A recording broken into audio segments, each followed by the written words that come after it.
Waste not, want not. It's a common refrain and yet one we often ignore. But what if we could rewind and rethink the way we treat our food waste?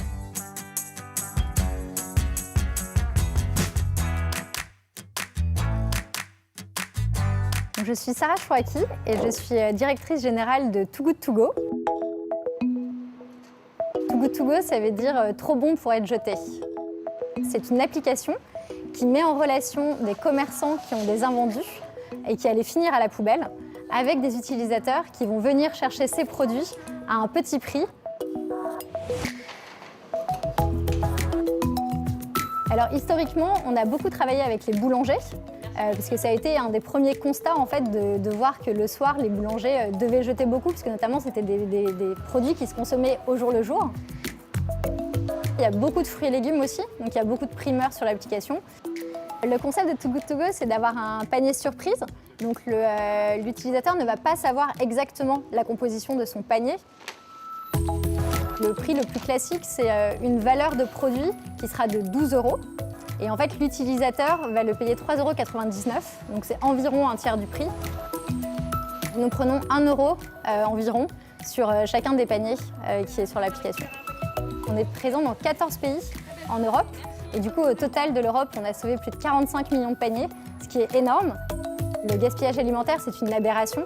Il y a un tiers aujourd'hui de la nourriture qui est produite dans le monde qui est jetée.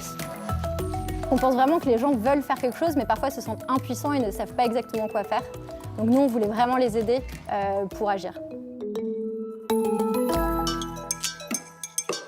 It's become a dangerous habit, overbuying at the supermarket, letting fruit and vegetables spoil at home, and having eyes bigger than your belly when ordering at a restaurant. And in most cases, it all ends up in the bin.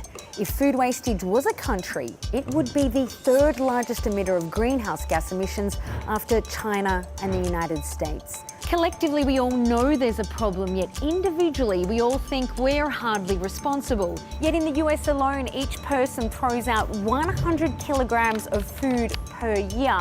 In France, it's a third of that, but still adds up at a national level to more than 190 Titanics per year, proving that on every level, there's still much more work to be done.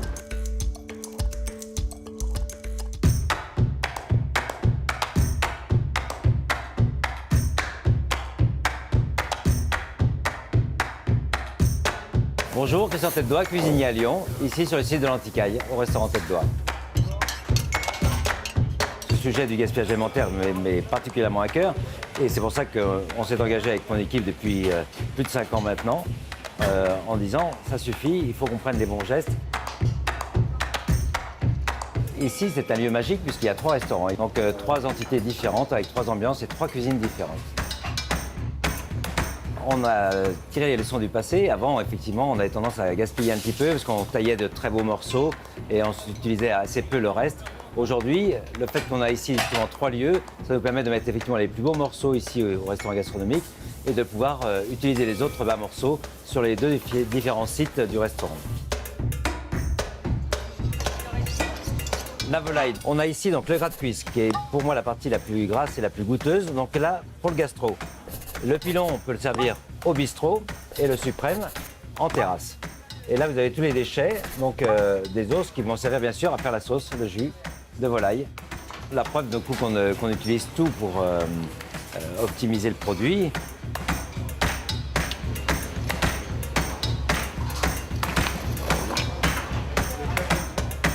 Normalement, avec les pots des poissons, c'est la poubelle.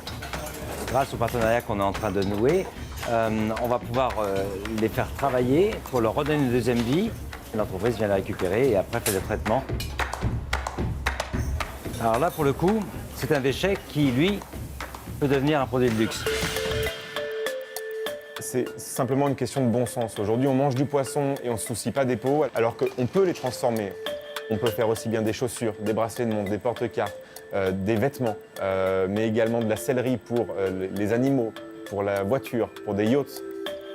Je suis Benjamin Malatrey, fondateur de la start-up Ictios, et on est aujourd'hui dans la tannerie d'Ictios, basée à Lyon. La matière première, elle provient principalement de la restauration, comme les restaurants de sushi, Il y en a énormément à Lyon, mais également de restaurants gastronomiques comme Tête d'Oie par exemple.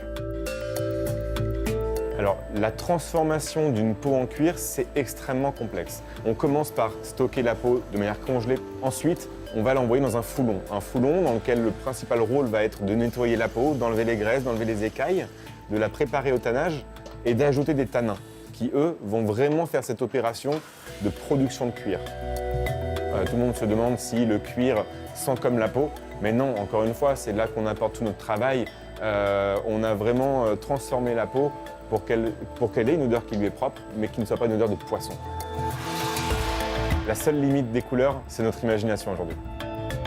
On estime que rien qu'en France, c'est 50 000 tonnes de peau de poisson qui sont jetées à la poubelle chaque année.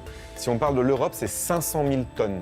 C'est un réel gâchis, en sachant que vraiment cette ressource va avoir un impact en se dégradant et en générant du CO2. À vrai dire, je pense que les cuirs marins ont une vraie place à part entière qui n'a pas encore été exploitée, qui est à mi-chemin entre les cuirs que l'on connaît déjà classiques et la mi-chemin avec les cuirs exotiques.